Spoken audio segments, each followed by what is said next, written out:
because that's my setting powder of choice. Oh, hey.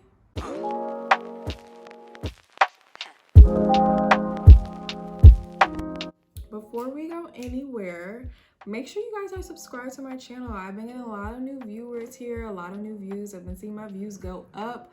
If you're enjoying this video or my other videos, please make sure you thumbs up this video and don't forget to subscribe. Comparing two products, it's been a minute since I did that, but if you guys have not already, I did already review the Super Stay Active Wear Concealer from Maybelline. This just came out. What is that? And I'm gonna be comparing it to like my OG fave of all time, Instant Age Rewind Concealer. I feel like they're both really good. I've used them both separately, but I would like to look at them together and compare the differences that I can see right off the bat. If you would like to see how these two concealers, and if we have a new cult favorite from Maybelline on our hands, then just keep watching. So we have our OG Maybelline Instant Age Rewind Concealer. This retails for $10, so these two together were $20. I have the shades Hazelnut and Tan. If you're new here, I do like to conceal with two different colors because I feel like it gives you like a softer, more gradient effect than just doing one color all underneath your eyes. And so our new concealer, this is the Maybelline Super Stay Active Wear Concealer, and this retails for $11.99, so a little bit more. So this is $10, this is $12. And in this I have the shades 42 and 57, so these don't have like names, but I will say like color wise they do kind of, you know, look similar in my opinion. I've told you guys this many times before. This is my favorite concealer formula that I've probably ever used, but this packaging, I absolutely hate it. It has this little, like, you see how it has these clear tops. Maybelline, who are you kidding thinking these tops are about to stay clean? They're not. They get dirty so quickly, and I can't help but feel like I'm just smearing like dirt all over my face. I wish Maybelline would find another way to package this product. And like I've said before, I don't know if the magic of this product is in this little puff. I doubt it, because I feel like if I was to just take this formula down here, it would do just fine. So the packaging for the Super Stay Active Wear, it's in white packaging, which I don't like. I hate when products come in white packaging because I just feel like it's bound to get super dirty. But at least it's not like white matte, so you can wipe it clean if you're a person that's like, I can't deal with the dirtiness. Like, you can wipe it clean if you need to. But my favorite thing, y'all, it just comes with a little wand. It just comes in a little wand. Now, I want to say the thing that is different here about this wand is it's not like your regular like doe foot rounded off, tapered in type of wand. This is a flat little applicator. I don't know if you guys can see that. The split screen should be showing you, but it is a little applicator here, which is nice. And I feel like if you want to, I'm gonna wipe this off. If you want to be like super precise, or try to get super precise, like, you can do that. So as far as how much product these hold, this holds slightly more. So the Super Stay Active holds 0.33 fluid ounces, whereas the Instant Age Rewind holds 0.2 fluid ounces. So it's also not like you're getting a ton more product. You're getting about the same amount of product too. I do just want to note like the shade range. So if you see me looking off here to the sides, because I'm looking at my computer. So the Instant Age Rewind obviously has been around for a bit longer. In total, what I can see on Ulta right now, they have 16 shades, and the Active, it also has 16 shades. I will say for both concealers though, you can tell they tried to be aware of like how many shades they allotted for each skin tone. So each one is kind of divvied up equally, with like the lighter skin tones getting like maybe one more shade, but for the most part, I feel like the amount of shades per skin tone are evenly dispersed. With that being said, I do feel like there are some shades that are missing in both.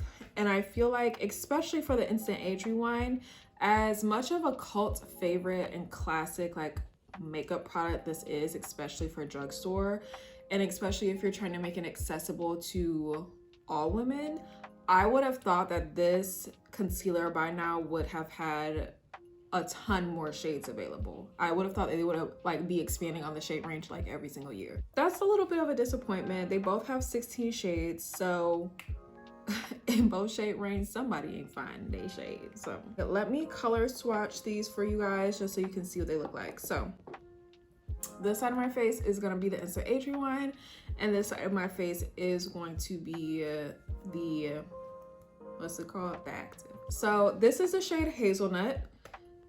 I'm gonna just swatch her on my cheek here. And then let's go in the darker shade of the Maybelline Activewear. This is the shade number 57.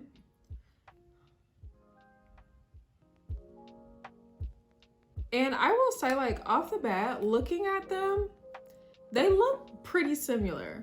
So if you wear the shade Hazelnut in the Instant Age Rewind, you should try the shade 57 in this Activewear. The shades, like, kind of match up. This is the lighter shade in the Instant Age Rewind. This is the shade Tan. And this is shade 42 in the Activewear Concealer. Now, I will say, these obviously don't match back like the others did. This one is much lighter. This one is a bit darker. I will say though, this shade in the Activewear, it does not, once you blend it out and everything, it is not as light bright, so don't be worried. I've used this concealer a few times. I think I also have a full review on this as well, where I have showed you guys this shade, and it does blend out nicely, but I will say I could probably go like a shade down. Like this is shade 42. I could probably go down to shade 45. So this half of my face is gonna be the Instant Age Rewind, IAR for short, because I'm not about to keep typing that out every time I'm editing. And then this is gonna be the Activewear, okay? So I'm gonna go in with my darker shade first. So over on this side, it's gonna be Hazelnut. And I'm just gonna do it like everywhere I apply concealer. And then on this side, it's gonna be shade 57. That's my darker shade of the Activewear. Now, one thing I will say, when I reviewed this product, I did notice that it does sort of dry down quickly. So I wanna go in and start blending this side first.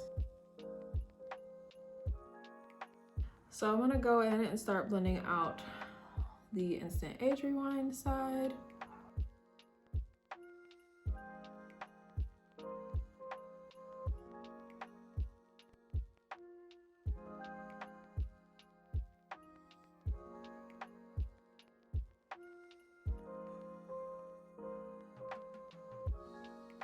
You get a lot better coverage because the Instant Age Rewind is so much more creamier than the Activewear, I feel like.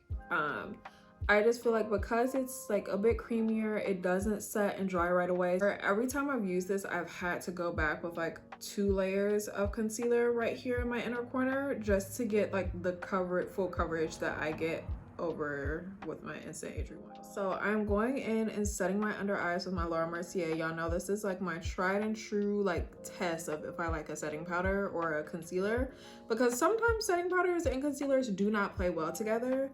And so you kind of have to know that, and you will like start to learn that, like the different setting powders and things that you start to use. If a concealer does not work with Laura Mercier, then it just don't work for me, because that's my setting powder of choice. Okay. So my makeup is done.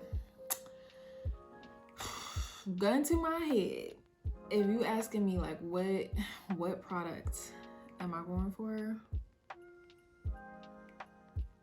It's gonna be the Instant Age Rewind. And y'all knew that. Y'all knew that. It's gonna be the Instant Age Rewind. It's my tried and true. Not saying that the Activewear isn't good, because I do believe it is good.